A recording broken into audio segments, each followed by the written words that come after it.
Good afternoon, everyone. Good afternoon. Welcome to the beautiful views at Hillcrest. For those of us who are visiting EVP, pleasure to have you. You are in the parish of St. Joseph. So I know you're enjoying the views, but I'd like to welcome everyone for this special press conference. With us, obviously, we have the Prime Minister of Barbados, the Honorable Mia Motley. We have with us as well the Executive Vice President of the European Commission, Frans Timmermans. We have the Minister of Foreign Affairs, the Honorable Kerry Simmons. We also have with us the Minister of National Beautification and Environment, the Honorable Adrian Ford. Permanent Secretaries, distinguished guests, welcome. From here, I'll turn over to the Prime Minister and to the EVP to deliver remarks, after which we will have an engagement with the media. So without much ado, I turn it over. Thank you. Thank you. How are you, Maria? That's the beauty of being in Barbados, France. Let me welcome our guest, my dear friend, colleague, partner, especially as we fight to make the world a place where lives and livelihoods can thrive. Frans Timmermans. Frans is the highest ranking official ever to visit Barbados from the European Commission. And I say to him, thank you for making it. We have been working outside of Barbados in the vineyards together, but coming to Barbados today, he has been able to see how the climate crisis has affected us in real terms.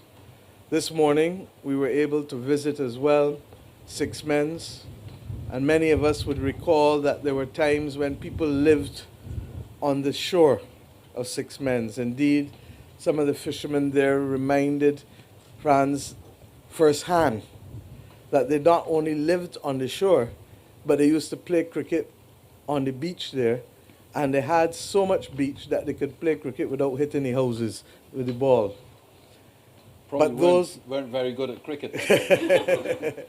But the reality is that in the last 20 or so years, though no one has been able to live on that side of Six Men's because the erosion there has been substantive and significant. We were able also to show the extent to which we suffer from the drought.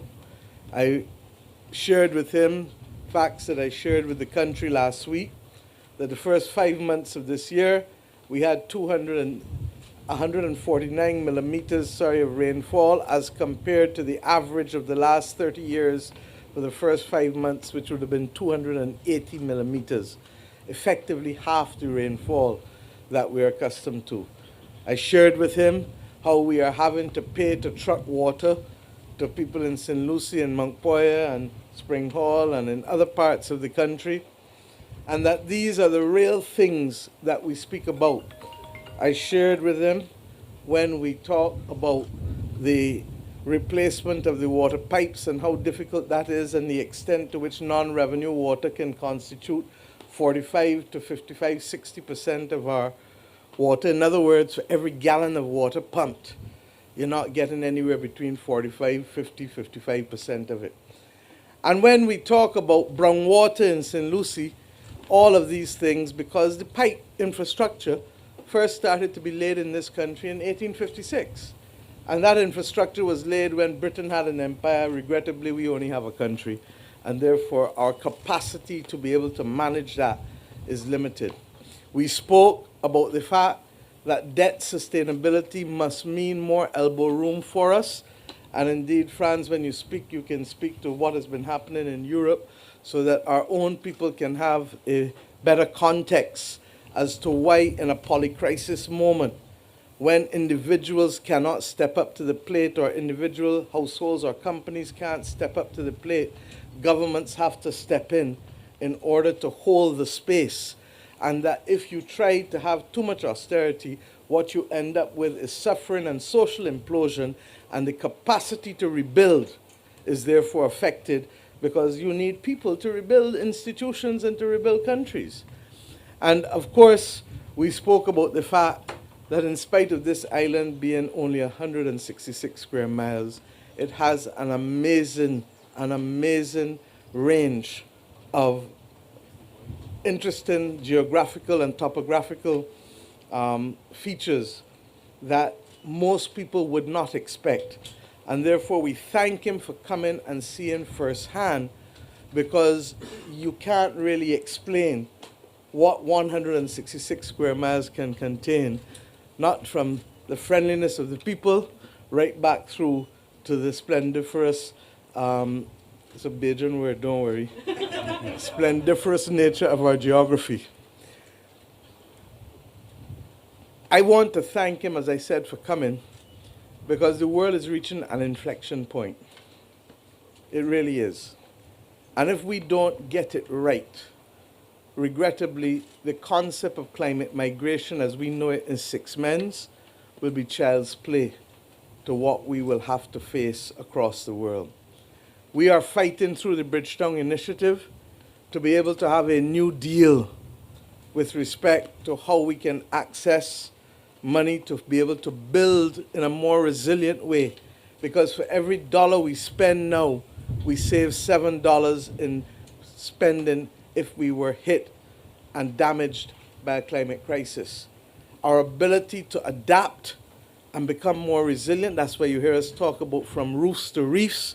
That's why you hear us say that, look at that house over there, that's a hip roof. Don't mind that that is right on the coast. That roof will stand because of how it is engineered, and its overhang is minimal. But if we go and build as we were doing for 50, 60 years, as you see with other chattel house roofs, the flat roof, it will peel off like sweetie paper, as I saw happen in Jamaica with Hurricane Gilbert, regrettably in the late 1980s.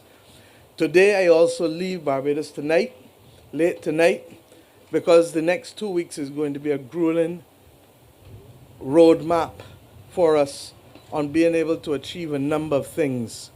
We go to Geneva, well, we go to London first tomorrow, and what I'm doing here with Mr. Timmermans, we will have the opportunity to do with all of the British High Commissioners and Ambassadors globally who have been brought together to London, and they've invited me to speak to them, particularly on the Bridgetown Initiative and our ability to be able to get this new financing deal, not just for Barbados, but for the world, whether it is increasing the capital of World Bank and other regional development banks so that they can lend us at affordable rates to put in water pipes, to do the coastal preservation, to ensure that our aquifers are not the only thing we rely on, particularly when the saline activity becomes too high. After I meet with them, I then meet with His Majesty the King in order to be able to celebrate the contribution of the Windrush generation. And we all know what has happened in the last few years where they felt completely ignored and almost disenfranchised, and therefore this gesture to recognize their work in the building of Britain in the 20th century is important to us. And then I go to the ILO to speak on the future of work at a time when artificial intelligence seeks to threaten our ability to be able to maintain jobs. AI unregulated can be a serious threat as much as it can be a tool. And we therefore have to go into the future with our eyes wide open and knowing the consequences of our actions. Members of the public may remember that we are also still president of UNCTAD, and therefore we have some obligations and duties both with UNCTAD and WTO. And then I go to Ghana, to the Africa Exim Bank, where we will be looking to meet with them. In fact, next month, the Africa Exim Bank will open its offices in Barbados as the regional headquarters for the Caribbean and the Americas. And it is a significant conferral of confidence on the people and the country that they have chosen us to be that location from which to do the work. And then we go to the Paris Summit. And some of you in the media will be aware that the French government has also reached out to carry some of you there because of the significant role that the Bridgetown Initiative has played in propelling this convocation of heads and ministers of finance in order to be able to deal with the, I can assure you that's not a call yet for me, in order to be able to deal with getting elements of the Bridgetown Initiative accepted. Today, we can report that there are a number of countries who are now looking at the natural disaster clauses. And what does that simply mean? That when a crisis, a climatic crisis happens, you can pause paying your debt for 2 years without affecting your credit rating or your credit worthiness. And that space that you get in our particular case in Barbados will be the equivalent of about $2 billion. So when we're talking about getting these clauses accepted, it is not a little bit of money we're talking about. And we have gotten the natural disaster clauses embedded in our commercial instruments when we restructured our debt. Barbados is the largest issuer of commercial paper in the world with natural disaster clauses. And the others will now be seeking to follow us is an example of how we have been able to lead in this respect. Where we want progress for Barbados and other countries is that we want the multilateral development banks and the regional development banks, the Inter-American Development Bank, the World Bank, the Caribbean Development Bank, to be able to put these natural disaster clauses in their debt instruments too. So instead of us only benefiting to $2 billion because of the clauses in our commercial paper, we can benefit more when it becomes accepted across the multilateral banks. That's what Paris is about. Paris is also about trying to get the world to mobilize $1.5 trillion in private sector investment across the world so that we can stop the planet from getting to 1.5 degrees. Whether we like it or not, we live on this planet. We've not found a way to live on any other planet. And therefore, it is important that we get mitigation to be able to stay below 1.5. And what does that mean? Mitigation happens whether we do it in Barbados or Holland or Samoa or the Antarctic or Africa. It doesn't matter where, because it is the cumulative impact of being able to do mitigation that stops the world from reaching the 1.5 degrees. And then, of course, we have as well in the Paris Agreement to look at the development costs. You can't separate climate from development. You can't. And therefore, the understanding that to have individuals be able to get 25 and 30-year mortgages, but countries could only borrow for 10, 12, and 15 years to build a house, a home, to build a school, or to build a hospital. When individuals can borrow for 25 and 30 years to build homes, there is a mix that don't make no sense. And that's what we are fighting for. Now, I said to Frans that in Barbados, we don't want a hand up. We want elbow room. And that's what we are fighting for on these matters. And then I leave Paris to go to China on an official visit. His Excellency, the President Xi Jinping, has invited us. The truth is that this visit should have happened a long time ago. COVID came in, and what we've tried to do is to put everything together so that we can effectively do the business of the country in one block. And therefore, I look forward to being able to report across all of these missions in a very positive way when I return 2 weeks from tomorrow, and to be able to show why these things have made a major difference to the quality of life of the average Barbadian. With respect to Frans's work, Frans has been leading the work for the European Commission on Climate. I can tell you, and other members of our delegation at COP26 and COP27 in Glasgow and Sharm el-Sheikh will tell you that in a very real sense, this is the man who has helped to bring together a lot of the different parties, both from those who have contributed to the stock of greenhouse gases and those who contribute to the flow of greenhouse gases, both of whom feel that the other side should carry the weight. Well, the news and the bad news is, or the good news is, that we can't do it without each other. And that is the message that Frans has been literally traveling the world carrying. Much of what he has been fighting for finds resonance with what we fight for in Barbados, and that is why it is so important for this visit to happen And before he goes on to Guyana this evening, I really want to thank you. And I believe that the partnership that we have on this vital existential issue is critical. But it isn't only on climate. I keep making the point that almost every major issue that can topple this country and that can topple the well-being and welfare of households in Barbados and businesses, while we have control over a few things, and this evening I'll speak about one of them at the opening of the Small Island Development States Conference for Ministers of Health. Yes, we have control over our body, what we eat and how we exercise, and how we behave.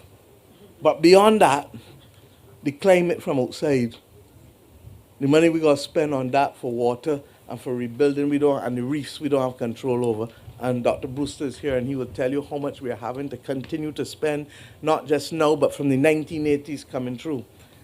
We don't have control over the pandemic. We didn't start it, but we were victims of it.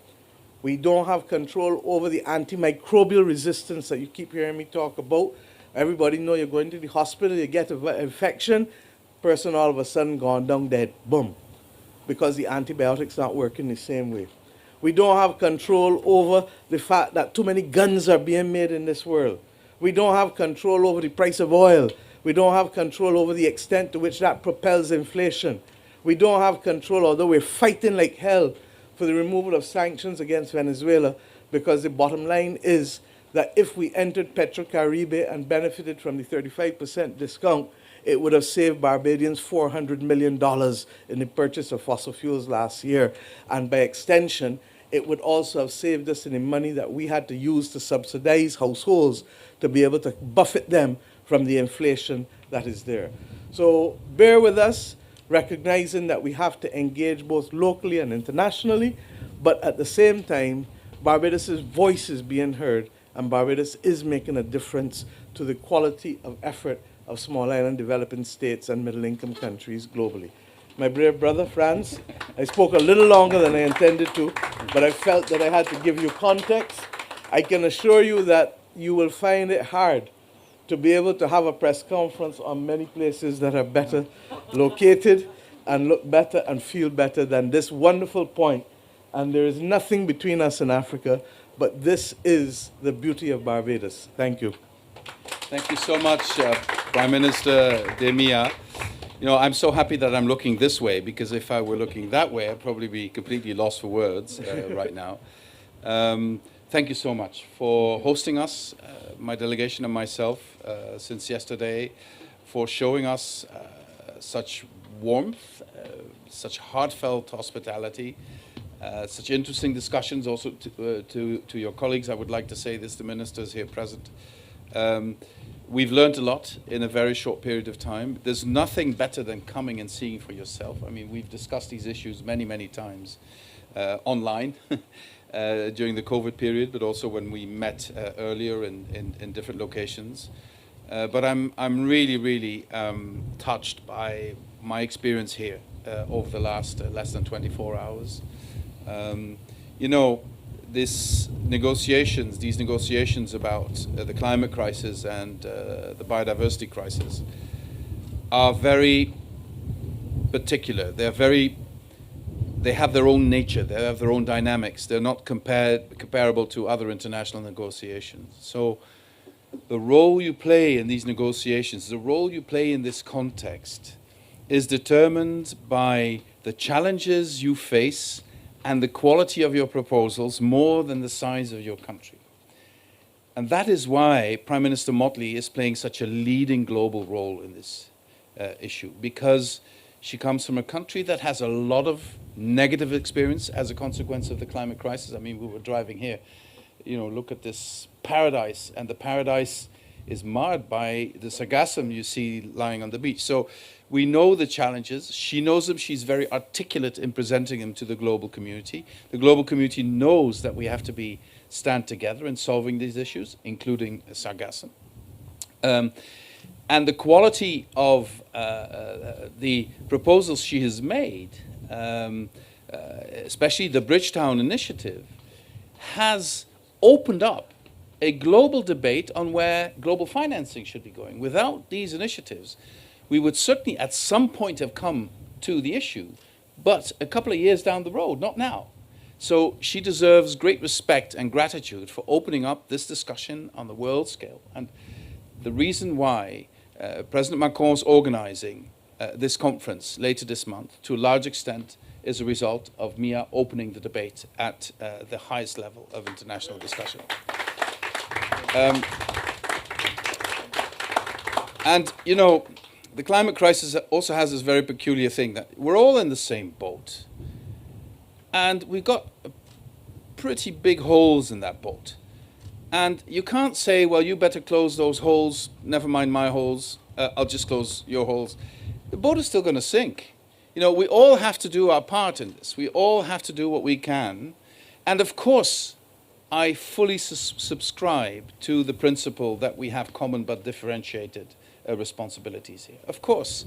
And of course, a country like Barbados, with such a low carbon footprint, cannot be held accountable for what other industrialized nations have been doing for a very long time, like European nations. But also, even if you look at it historically, China is now the second largest emitter on the planet, historically, and practically the biggest, of course, with 30% of emissions. So if we have a discussion about the need to put finance on the table for adaptation, the follow-up we need to give to loss and damage, existential issues, we cannot forget about the need to reduce global emissions. The onus is on the G20 countries. They are the ones causing 80% of emissions, but they also have to be put before that responsibility. And we as Europeans will also have to take that responsibility.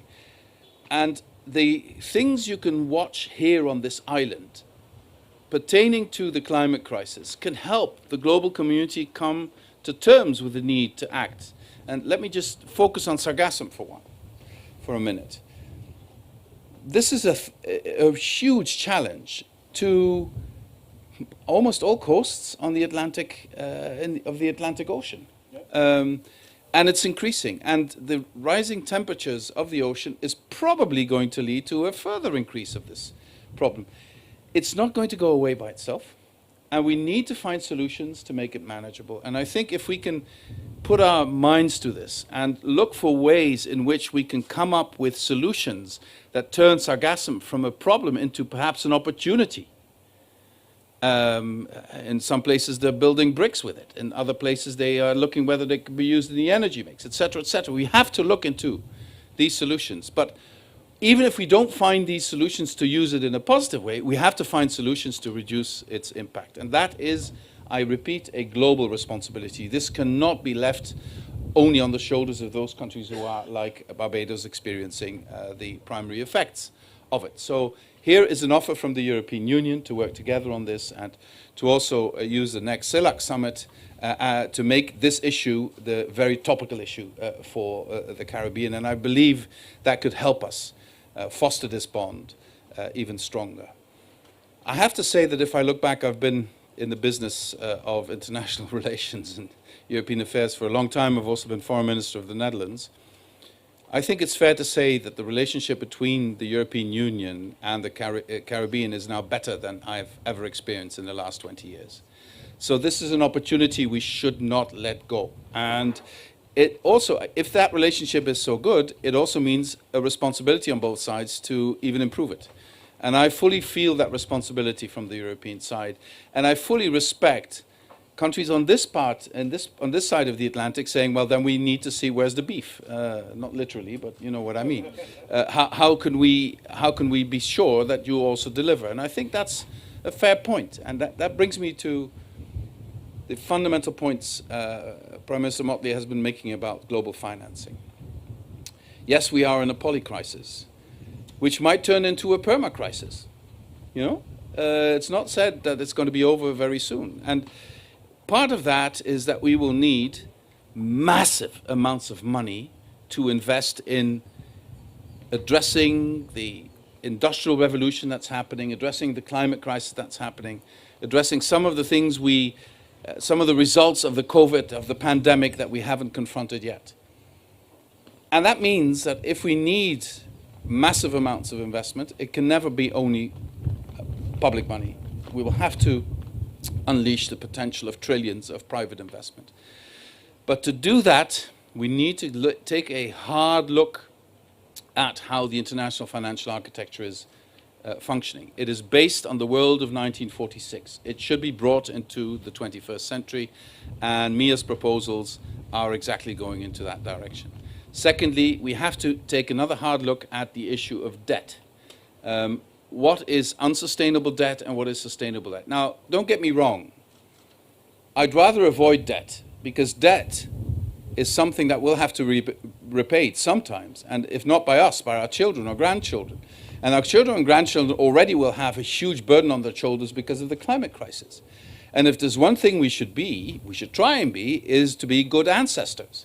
And the only way we can be good ancestors is to hand over a world that is not in a worse shape as the world we received. And we are at risk of doing that if we don't act collectively. But we have to act swiftly. And you cannot act swiftly if you let reducing your debt guide everything you do. It simply is impossible. And why am I saying we have to act swiftly? Because I'm deeply convinced that the climate crisis has this very specific element that the longer you take, the more difficult it becomes, and the more money it will cost to face the challenges. So speed here is of the essence. And speed, in my view, speed of investment, speed of unleashing private investment, speed of putting the MDBs in the position to have a leverage effect on investment, all of that is more important than sticking to very strict rules in terms of that. Or you need to change the rules of that. And the Bridgetown Initiative gives us the opportunity to do that. Let's see how far we can get in Paris. It doesn't end in Paris. Then we will have the CELAC summit where we can affront it. Then we will see each other in New York in the Climate Week at the General Assembly, and then step by step working towards Dubai at COP28, where we need to bring the global community together again. And, you know, I can imagine that some of you will be saying, I'm a politician, I know this from national politics. We're a small country. Why does our Prime Minister have to go away for 2 weeks to address these issues? Well, because on these issues, size is of relative importance. The quality of your proposals is of huge importance. And Prime Minister Motley is a global leader on the future of international finance. And we beg you, allow her to make this effort. You know, can we borrow her for a bit at the global level? Because it is important. It is important because at the end of the day, whatever you do nationally will only have a real effect if it is mirrored by what is happening internationally. And your credibility internationally only happens if you deliver nationally as well. So in this area, what you do at home and what you do abroad is intimately interlinked, more than in any other area I know. And that is where Prime Minister Motley and her government deliver the goods. And if I can just end by mentioning one thing which today, you know, with all the things I've seen, one thing really, really made me very emotional. To see a number of houses being built, thanks to a construction where you use solar PV on the roof to bring the price down. That you will have nurses and policemen and people working in public service, but also people with a modest salary working in businesses, to have an opportunity to be a homeowner of a beautiful home, of a sustainable home. That really touched me more than anything else. I know I wasn't here to look at that, but social housing for me is one of the elements which brings hope into people's hearts, which creates optimism for the middle classes, which helps societies understand that they need to stick together. And I want to thank Prime Minister Motley for that beautiful example. Thank you very much. Frans, I want to thank you, and I want to thank the ambassador as well for the EU and all of the team in Barbados who have been working with us. I think I've said publicly already that when the pandemic hit, the loan from the European Investment Bank, is actually our cheapest loan on our books now, came to help us build Harrison's Point and to help us repurpose and restabilize our health sector. And as I said, we're not asking for a hand up, we're asking for elbow room. And the last part of the Bridgetown Initiative, which you spoke on so eloquently for me, is the issue of debt sustainability, because we all know that you can't get out of poverty without a little loan, and that the trick is to borrow enough for what you need to build capacity, but to make sure that it is still manageable to be repaid. And all we're saying is that when you have multiple crises coming at you, you may not be able to use the same old metrics that worked in the past, that you may not be able to go to 60% as is in the Maastricht Treaty, and that many European countries are finding that their own debt is over 90%. Ours is now at 117% from 177%. So that we need to be able to get the idea of giving countries elbow room in the same way that post-World War I and World War II, countries received the benefit of additional elbow room to rebuild. And as Frans said, if we don't do it quickly, then the cost of rebuilding is going to be exponentially higher. He could have talked to you about the floods in Italy a few weeks ago, or the other horrific things that are happening in Europe as well, so that this thing is global. We only need to look at New York last week and Washington, D.C. with the smog, the wildfires in Canada. This is not normal. And all of us, from the smallest homeowner to the largest people in this country and businesses, need to understand that everybody needs to get on board this train, because we have to change how we live. We have to change what we do if we are going to make it easier for our children and grandchildren and great-grandchildren to live on planet Earth. Are there any quick questions before we wrap up? You all good, Maria? You all good? We talked enough. Thank you. God bless you.